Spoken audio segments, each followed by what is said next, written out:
आप सभी को मेरा श्री गौरी शंकर सीताराम राधे श्याम। श्री गौरी शंकर दरबार में मैं सुयश अग्रवाल आप सभी का स्वागत करता हूँ। सभी को प्रणाम नमस्कार, सभी को प्रेम भरे हृदय से वंदन। तो पिछली वीडियो का जो विषय था वो मैं एक बार बता देता हूँ, वरना वीडियो में आई बटन पर लगा दूंगा, आप जाकर के उसको एक बार सुन ही लेना। बहुत ही आनंदित प्रसंग था वो भी, उसी के आगे का ये प्रसंग है, उसी के आगे की ये कथा है। तो यदि आप पहले पिछली वीडियो देखेंगे उसके बाद ही ये सुने तो ज़्यादा अच्छा होगा। लेकिन एक बार मैं पिछली वीडियो भी बता देता हूँ, जिसका नाम था श्यामल शाह पर हुंडी। वो भी बड़ा आनंदित, बड़ा प्रसिद्ध प्रसंग था। नरसिंह मेहता जी को कुछ पैसों की ज़रूरत होती है। अब वो क्यों होती है वो तो आपको पिछली वीडियो सुनकर ही पता चलेगा, इतना विस्तार से तो मैं इस वीडियो में नहीं बताऊँगा। तो उनको पैसों की ज़रूरत होती है तो वो भगवान के नाम पर एक हुंडी लिख देते हैं द्वारिका के लिए। जो वो भगवान का नाम बनाते हैं अपनी तरफ से, वो नाम होता है श्यामल शाह वासुदेव। तो अब भक्त की लाज बचाने के लिए भगवान को श्यामल शाह वासुदेव बन करके द्वारिका में प्रकट होना पड़ता है, आना पड़ता है। यही पिछली वीडियो का विषय था और इसी को सविस्तार से बताया गया था। अब चलिए आगे बढ़ते हैं। इस वीडियो का जो विषय है वो आपको टाइटल देखकर ही पता चल रहा होगा, पुत्री का दुख।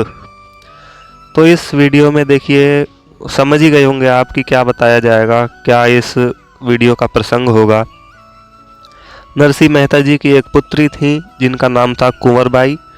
उनका विवाह हो गया था ऊना गांव में। ससुर का नाम था रंगधर मेहता, पति का नाम था वसंत राय। जैसा कि आपको पहले पता होगा, परिचय वाली वीडियो में मैंने सब कुछ बताया था। तो अब देखिए वहाँ पर ऐसा क्या घटता है, क्या क्या होता है उनके साथ, जो वो बड़ी दुखी हो जाती हैं, बड़े कष्टमय जीवन जीती हैं वो। तो इस वीडियो का विषय यही है कि पुत्री का दुख। तो चलिए शुरू करते हैं। बोलिए श्री गौरी शंकर भगवान की जय। अब देखिए जैसे कि सभी जानते ही हैं, ये भारतीयों की बात नहीं है, पूरे संसार में ही ऐसा होता है। शादी के बाद लड़की जो होती है वो अपने ससुराल चली जाती है। अब यदि कोई भगवतमय घर है या कुछ घर में कोई ज़्यादा लड़ाई झगड़े नहीं है तो घर संभल भी जाता है। बहू आने के बाद बहुत अच्छी राह पर चल भी पड़ता है, वरना संभवतः ज़्यादातर तो जैसा कि सभी जानते ही हैं, इसमें बुरा मानने की बात नहीं है, गृह कलेश होता है। गृह कलेश सभी समझ गए होंगे, घर में जो मतलब गृहस्थी के लड़ाई झगड़े होते हैं, वही सब से मतलब है मेरा। अब उसमें आप सास बहू का मेन रहता है, चाहे तो सास बहू मान लो, चाहे देवरानी जेठानी मान लो, चाहे खुद पति पत्नी का ही मान लो। पति पत्नी के ही तो आजकल बहुत वो हो रहे हैं, हिसाब किताब क्लेश, तो ये सब रहता ही है। तो वही बात यहाँ पर भी थी। अब भक्तराज नरसिंह राम जी की प्रिय पुत्री कुंवरबाई का विवाह वैसे तो एक सुसंपन्न शिक्षित परिवार में हुआ था, और जब से ससुराल गई थी तब से बराबर ही वो कुलोचित धर्म का पालन अपनी पूर्ण रूप से करती थी। कभी भी किसी काम से जी नहीं चुराती थी और सदा सबके साथ आदर और प्रेम का बर्ताव करती थी। अब भाई एक भक्त की पुत्री हैं वो, तो उनके अंदर गुण तो आप सोच ही सकते हैं कैसे होंगे। किसी के अपमान का, क्रोध का तो वहाँ कोई मतलब ही नहीं, वो बड़े शांत स्वभाव की थी। लेकिन फिर भी क्या होता था, घर में बेचारी का बिल्कुल भी मान नहीं था, कोई भी उन्हें वैल्यू नहीं देता था। घर में निरंतर ही कलह बना रहता था, मतलब कलेश चलता ही रहता था। सास जेठानी नंद सभी उन पर अपनी वाणी के बाण बरसाया करते थे एक तरीके से, मतलब ऐसे मानो सभी उन पर कमेंटिंग किया करते थे बार बार। एक तो वह वैसे ही गरीब घर की लड़की थी, दूसरे उनका पति वसंत राय वो थोड़े दुर्व्यसनी थे, लंपट थे, क्रोधी थे। तो इस कारण उनकी शिकायत भी कोई नहीं सुनता था। अब वो बेचारी अंदर ही अंदर अपनी व्यथा से ही अपने में ही घुलती रहती थी। अब देखो किसी घर में यदि लड़ाई होती है, क्लेश होता है, तो यदि पति सही हो उस औरत का तो ज़्यादातर परसेंटेज यही रहती है कि मामला शांत हो जाता है। क्योंकि ज़्यादातर तो देखो सास और बहू में होती है, और यदि नहीं तो किसी सास में नहीं हुई बहू की तो जेठानी से या देवरानी से हो जाएगी। तो उसमें यदि पति सही हो तो मामला थोड़ा सुलझता जाता है, लेकिन यदि पति ही गड़बड़ हो तो फिर अब वो जो बेचारी बहू है वो कहे किससे। तो वही बात यहाँ पर थी, लड़ाई सास से भी होती थी, जेठानी से भी होती थी, नंद से भी होती थी, और पति भी नहीं सुनता था। अब देखो, अब वो बेचारी बची अकेली, जब पति सुनता ही नहीं है तो अब कहें किससे। अब इसके अलावा एक और कारण और आ गया। उनकी शादी हुए कई वर्ष बीत गए, जैसा कि आप सभी जानते हैं। जब उनकी दादी जिंदा थी तभी वो शादी करवा करके गई थी, तो अब सोच लो कितने साल हो गए। लेकिन उनकी कोई संतान नहीं थी, और संतान नहीं थी तो समाज में जैसे किसी की पुत्र ना हो या पुत्री ना हो, मतलब संतान ना हो, तो लोग पता नहीं उन्हें अभागिनी सा समझते हैं, और इस कारण उन्हें बहुत कुछ सहना पड़ता था। अब लोग तरह तरह के उन्हें दुर्वचन सुनाएं कि तेरी तो संतान भी नहीं हुई, ये नहीं हुआ, वो नहीं हुआ। ऊपर से दूसरा विवाह कर लेने की धमकी भी देते हैं उनके पति जो थे। तो अब कुंवरबाई जो है वो बेचारी बाकी सब जितने भी ताने थे वो सब तो खैर सहन कर लें, लेकिन ये वाला सहन नहीं कर पा रही थी वो। अब वो भाई जैनवंश सी बात है, इसमें वो अकेली कर भी क्या सकती थी, उनका दोष ही क्या था। संतान नहीं है तो संतान तो दोनों से मिलकर होती है ना, पति और पत्नी से। अब बेचारे एक पत्नी उस औरत को ही बोलते चले जाओ, तो वो थोड़ा फिर डिप्रेशन सा जैसे आप मानो उसमें से चली जा रही थी। अब लेकिन जो कुंवरबाई के ससुर थे, रंगधर मेहता जिनका नाम है, वो थोड़े विचारशील और दयालु स्वभाव के पुरुष थे, भगवान में थोड़े आश्रित थे, उनकी श्रद्धा थी। उनके परिवार के जैसे बाकी लोग हैं ना, कुंवरबाई की सास यानी कि रंगधर मेहता की पत्नी, फिर कुंवरबाई की नंद जेठानी और उनका खुद का पति, उनके जैसे उनके ससुर नहीं थे। वो थोड़ा शांत स्वभाव के, थोड़ा शुद्ध स्वभाव के और दूसरों की हित को सोचने वाले कुछ इस प्रकार के वो पुरुष थे। अब वो अपनी पुत्र वधू के कष्टों से बिल्कुल भी अपरिचित तो नहीं थे, मतलब जानते तो थे ही किसके साथ ऐसे ऐसे होता है, लेकिन अब वो बेचारे फिर भी इस मामले में कुछ करने में असमर्थ ही थे। अब वो करते भी क्या।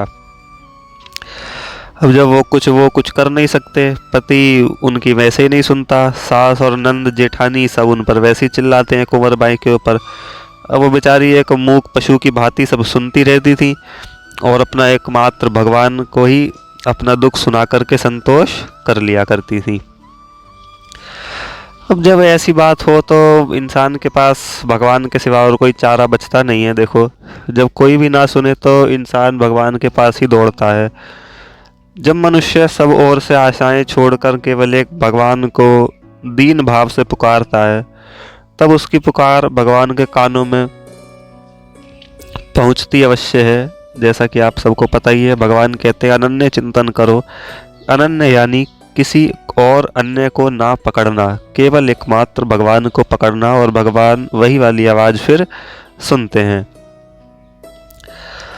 तो आखिरकार भगवान तक कुंवरबाई जी की आवाज पहुंची और भगवान ने उन पर कृपा करी। वह गर्भवती हुई और धीरे धीरे उनका गर्भ 7-8 मास का हो गया। अब देखिए वहाँ उस क्षेत्र में होता क्या था, गुजरात काठियावाड़ में, जूनागढ़ में, मतलब उसी क्षेत्र में रहते थे वो। पुत्र वधू का सीमंत मनाया जाता था और बड़े धूमधाम के साथ होता था। ये 2 दिनों तक जाति भोज दिया जाता था। अब देखो, जिनको सीमंत नहीं पता उन्हें बता दूं मैं। जिस स्त्री का सीमंत होता है उसका पिता पुत्री और उसके सारे कुटुंबियों को अपनी शक्ति के अनुसार वस्त्र देकर संतुष्ट करता है। इसको कहते हैं सीमंत संस्कार। अब भैया, पुत्री का पिता यानी कि फिर वही बात, हमारे प्यारे भक्तराज नरसिंह राम मेहता जी। अब कुंवरबाई का भी सीमंत निकला। मुहूर्त उसका मार्ग शुक्ला सप्तमी के दिन निश्चित हुआ। सभी संबंधियों के पास आमंत्रण भेज दिया गया। लेकिन अब होता क्या है, कुंवरबाई जी के पिता यानी नरसिंह राम जी को उनकी निर्धनता के कारण उनके पास पत्रिका नहीं भेजी जाती, यानी कि आमंत्रण उनको नहीं दिया जाता। जब इस बात की खबर कुंवरबाई को लगती है तो उन्हें बड़ा दुख होता है। वो अपनी सास के पास जाकर के बड़े नम्रता के साथ पूछती हैं कि सास जी, क्या जूनागढ़ में मेरे पिताजी के पास आमंत्रण पत्रिका नहीं भेजी गई?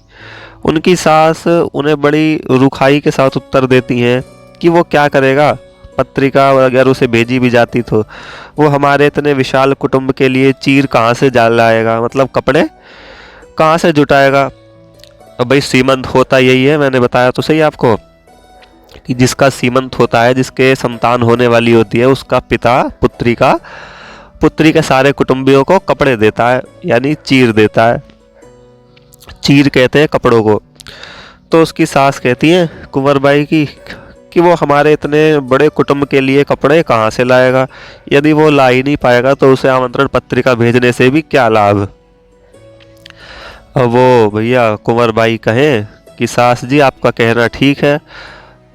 भाई ठीक ही कह रही हो, सच में ही वो निर्धन है तो बेचारे लाएंगे कहाँ से, लेकिन माता पिता का प्रेम अपनी संतान पर कितना होता है ये तो आप जानती ही हैं।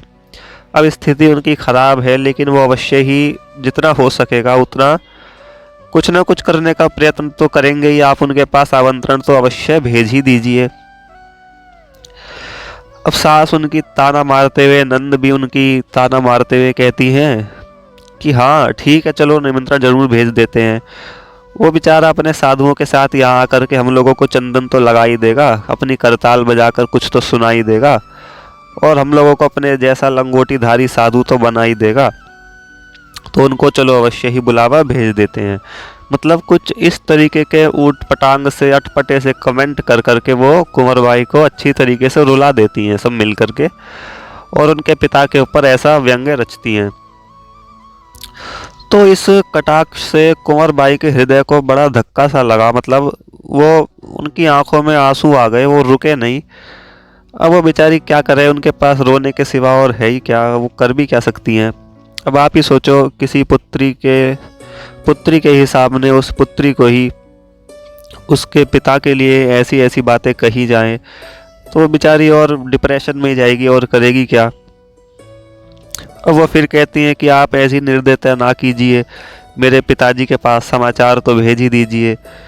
अगर वो कुछ ना भी लाएंगे तो आपके पास कमी किस बात की है। खैर यदि नहीं भी लाएंगे तो कोई बात नहीं, मत लाने दो, कम से कम आ तो जाएंगे, इस बहाने हम मिल भी लेंगे।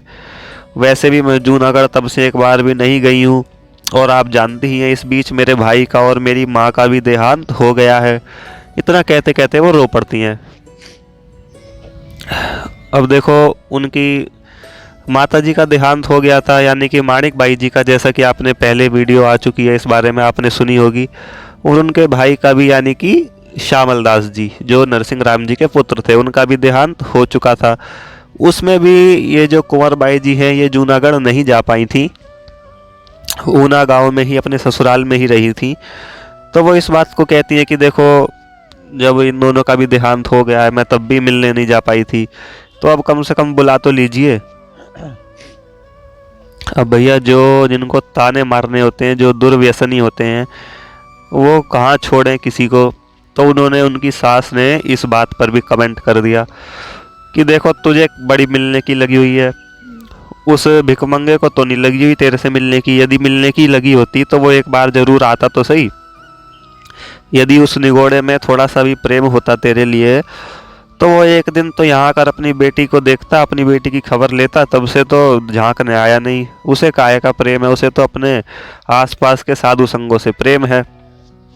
अब भैया और क्या कहें, अब बस। तो इसी धुन में और ना मालूम पता नहीं क्या क्या कह डालती उनकी सास। अब भैया कुंवर बाई बेचारी रोएं और क्या करें, उनके पास वो सुने जा रही और वो कहे जा रही। कुंवर बाई यदि कुछ भी विनम्रता पूर्वक भी कुछ एक बात कहती तो उनकी सास उस एक की जगह चार उन्हें सुनाती।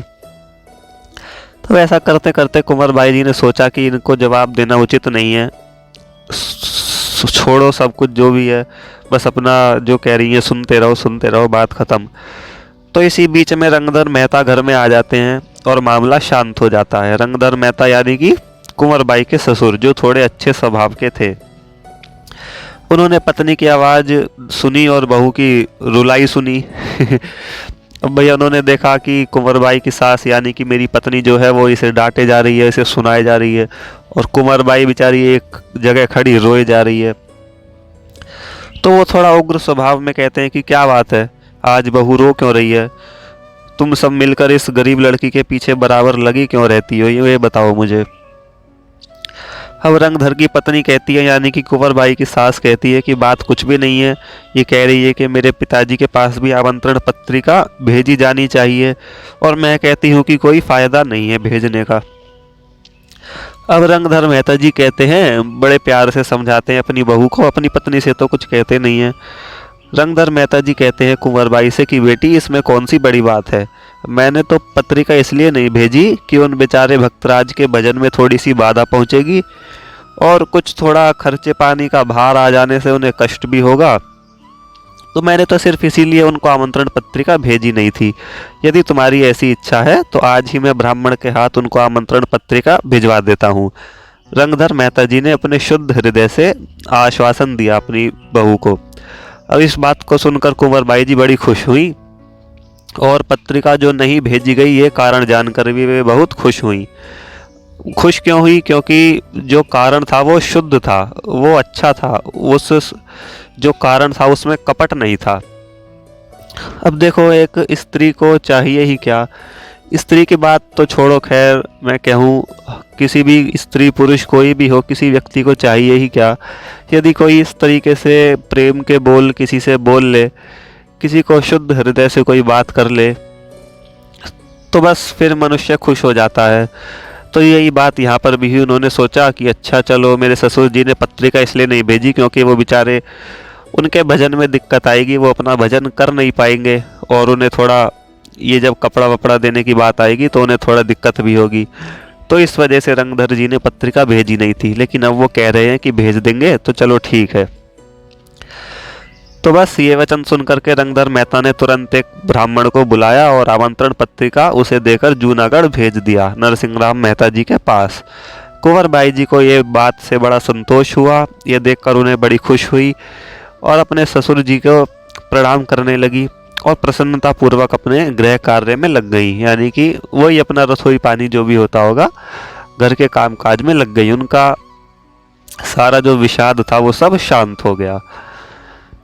तो देखिए, इस वीडियो का प्रसंग इतना ही था, यानी कि कुंवर बाई जी के दुख का इसमें थोड़ी सी बात थी, पुत्री का दुख, इस वीडियो का विषय ही यही था। तो अभी ये प्रसंग यहाँ पर ख़त्म होता है, इससे आगे का प्रसंग जो है वो होगा, वो अगली वीडियो में आपको बताऊंगा। वो भी बड़ा आनंदित और प्रसिद्ध प्रसंग है, जिसका नाम अभी बता देता हूँ मैं, जिसका नाम होगा पुत्री का सीमंत, यानी कि कुंवर बाई जी का सीमंत। जैसा कि इस वीडियो में बात आई थी कि सीमंत दिया जाता है जो पुत्री का पिता देता है, यानी कि नरसिंह राम जी के द्वारा सीमंत दिया जाएगा। तो चलिए, इस वीडियो में इतना ही, इससे आगे का प्रसंग अगली वीडियो में। सभी को आनंद मंगल सहित श्री गौरी शंकर सीताराम, राधे श्याम।